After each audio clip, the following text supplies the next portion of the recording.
Happy Valentine's Day. Brighton 3, Chelsea 0. The latest low ebb in this increasingly disastrous season, and a Valentine's Day massacre at the Amex Stadium. The second time Chelsea have lost to Brighton in the space of a week. The team that in their last Premier League game lost 7-0. I don't think that could be lost on people, because it took Chelsea till almost the final few seconds of the game to finally register a shot on target.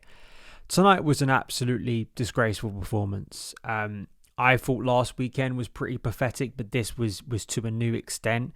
But you can't say that it's overly shocking in the sense that we've kind of come to this point, and I guess tonight was kind of going to go one of two ways. Was there going to be a bit of a revival under some duress like we saw with Pochettino last year, or would it get worse? And unfortunately for Maresca, it's got a lot worse. And I think every facet of that performance, defensively, offensively, absolutely nothing, technically, psychologically, physically, I mean, almost everything. It's like that old David Moyes Man United joke or kind of quote. Basically every part of the game, Brighton were better than Chelsea tonight and roundly beaten. 3-0 I think is actually a pretty nice scoreline in the end for Chelsea. That could have got much worse, but 3-0 is still a disastrous result and a disastrous night, I think, for everyone associated at the club for so many reasons. And I think in such plain sight, in such obvious fashion, so much of what I've been saying since the summer has come home to roost. I'm not someone to sit here and do the I told you so, because, for every time I give an opinion that maybe proves to be right in the long term, you as a football fan, you get quite a few that's wrong, right? So it's not about that, but I think the thing that frustrates me most is how much time I spent during the summer not being the most positive, being smeared and being told that I was being overly negative. And that I went back and watched my reaction to Enzo Maresca becoming Chelsea head coach. And for a short period this season, it looked like my initial assessment was wildly wrong, and that was great. But as the weeks have progressed, I think it's become clear that the fears I had in the summer were not ridiculous. And the growing contempt and disillusionment people have with not only the style of football, which is redundant, which is as pseudo-intellectual as I predicted it to be in the end, and so distant from what fans want to see from their club, and so distant from what Chelsea fans connect with, and so reductive and so insulting to be told that this is a style of football that Chelsea have to play to become a smarter, to become a better team. For those listening, I'm doing the quotation marks. And of course, what we see tonight, and the worst thing is when Jamie Carragher is the one on commentary making the most sense about your club. Like that really is the death knell. Like that really, absolutely low point of supporting Chelsea in recent years is listening to Jamie Carragher and him actually making a lot of sensible points, which is pretty rare. A broken clock is right once a year, basically, in the case of Carragher. But, I think he was spot on. Tippy-tappy football at its worst. He spoke about how the Chelsea are such a big club. We've won 2 Champions Leagues, and this project, this belief that, we have to go through years of mediocrity to get to this end point that may or may not be there, kind of just hits home. It was almost like, this is Chelsea, like a bit like the Man United, but in the sense of this is what this club has been, and you can't just snap your fingers and change that overnight. People know what Chelsea are. People know the history of Chelsea. The team lineup was from Enzo Maresca. I mean, I can't say I'm overly shocked by it. I think it was almost identical to the one I predicted. I think the two exceptions being Gusto starting instead of Reece James, which then questions why Reece was rested last week. If you're not going to start him in this game, I ponder what's going on with his fitness, really, because it to me, if a player can't play and they're being rested and he still can't play, I think it maybe exposes how far away from Reece being at peak match fitness. That's just my initial assessment. And Pedro Neto. Obviously, Noni Madueke had to come off, and Pedro and Jadon Sancho came on. But I mean, it was a very similar tale, right? Like Chelsea play a lot of passes, don't really get anywhere. We were sort of seeing this kind of hybrid sort of system, fluid system, where Enzo was taking up central positions, Palmer was, and Kunku was.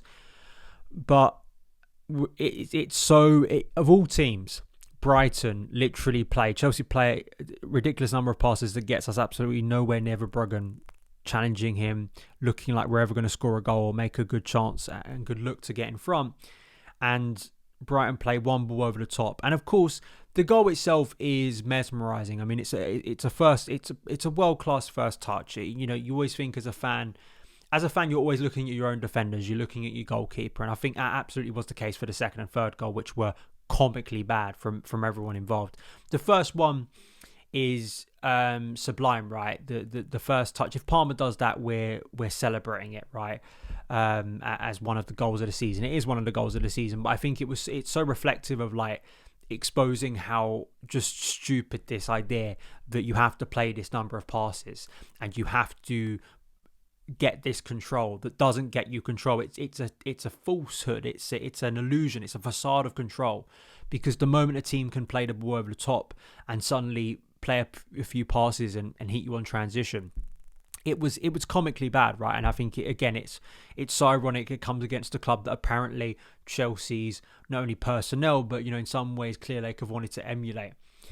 And 1-0, and you're already backs up against the wall. And we know how fragile this team has been when they have moments of adversity.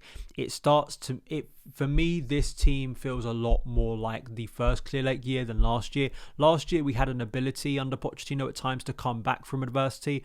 More and more this season, I'm seeing it's gone backwards. We really fold very quickly, and that absolutely was the case after that Mitoma goal. The second goal was just comically bad again.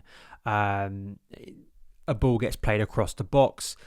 Maybe there's some judgment over is Welbeck interfering with play, but the fact that all those Chelsea players inside that 6-yard box and no one takes accountability, no one is physical enough, no one is commanding enough. And you just kind of sit there and you go, it's just truly, truly pathetic. It's truly, truly unacceptable and insulting, especially in front of that away end who would have been seeing those goals in the first half and seeing that goal in particular, the ease to which the nature of Jorgensen looking as helpless as Robert Sanchez would be in goal. And I think from that point we kind of knew the game was over. I mean, Chelsea of December would have come back from 2-0 down. Chelsea of now there's nothing there. There just isn't. And I was surprised he didn't make any subs at half time. It took him a while to make any subs. Kind of one of those gimmicks and things of Maresca we've started to dislike is his lack of proactive substitutions.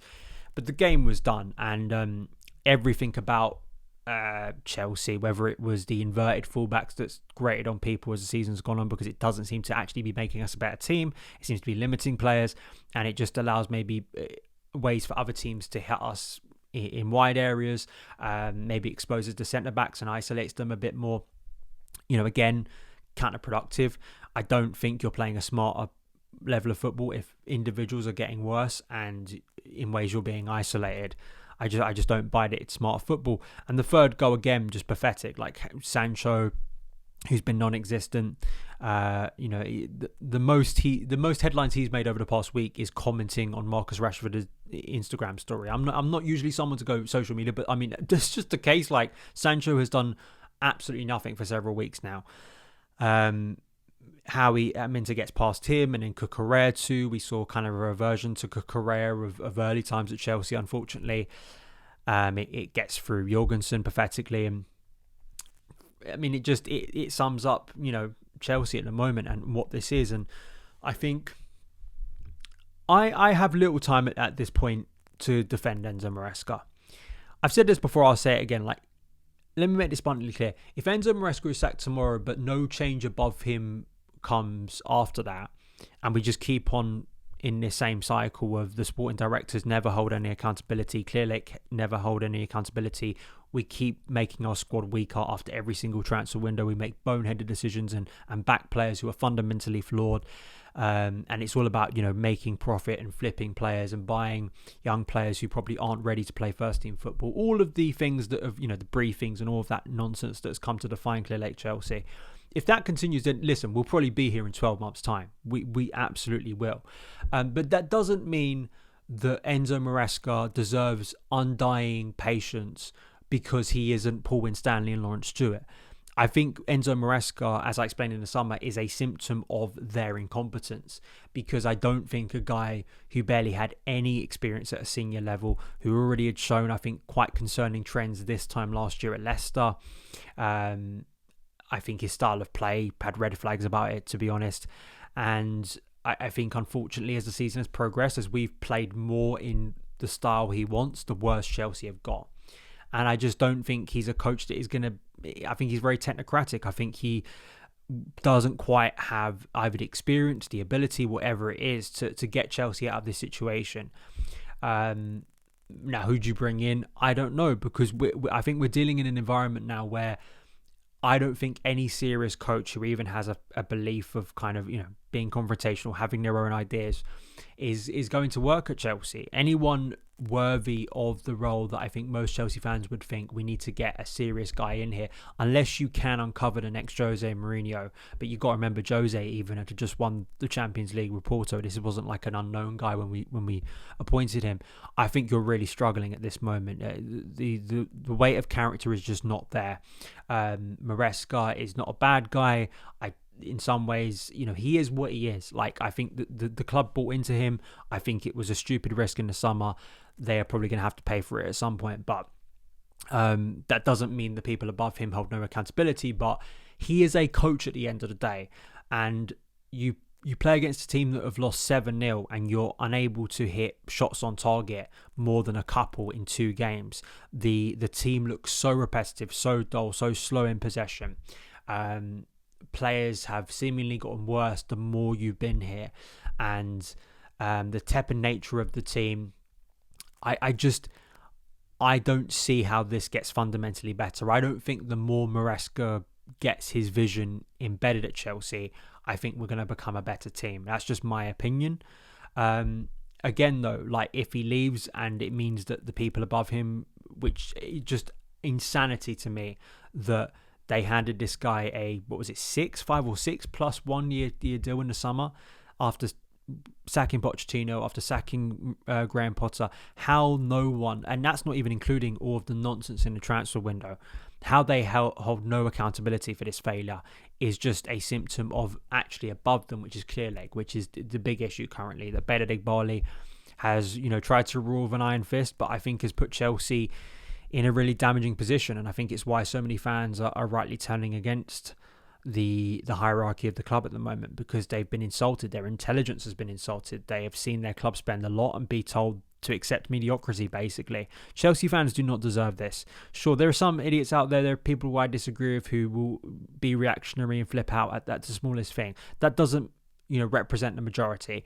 And the people who deserve the scrutiny, the people who deserve criticism, the people who've created this very nihilistic, hopeless, cynical environment are, breaking news everyone, the people who've made these decisions. This squad is theirs. The backroom staff is basically theirs. The coaching is theirs. The academy has been turned into theirs as well. At some point, we can't look back to 2015, 2016, 2017. We have to look at 2025 and where Chelsea Football Club currently is. The people running this club are fundamentally incompetent.